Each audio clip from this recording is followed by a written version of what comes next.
నా 9వ గురువు మిడతయదు. మిడత అజ్ఞానైన వ్యక్తి ఇంద్రియ సుఖాల కోసం అగ్నిలో దూకి తనని తాను భస్మం చేసుకుంటాడు. కాని తెలివైనవాడు జ్ఞానమనే అగ్నిలో దూకి తన అజ్ఞానాన్ని ఆహుతి చేసుకుని అంతులేని జ్ఞానాన్ని పొందుతాడు. నా 10వ గురువు ఏనుగు.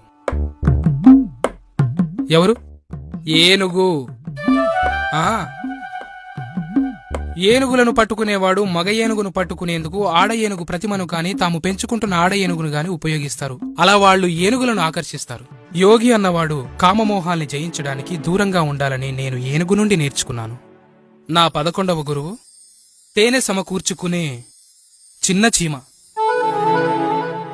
తేనెటీగ తేనెను కూడబెట్టేందుకు తన సమయాన్ని వృధా చేసుకుంటుంది. కాని దాని శ్రమ ఫలితాన్ని తేనెను అపహరించే చిన్న చీమ పొందుతుంది యదు. అందుకని సమయాన్ని పదార్థాలని కూడబెట్టడానికి కాదు, తమని తాము అర్థం చేసుకునేందుకు ఉపయోగించుకోవాలి.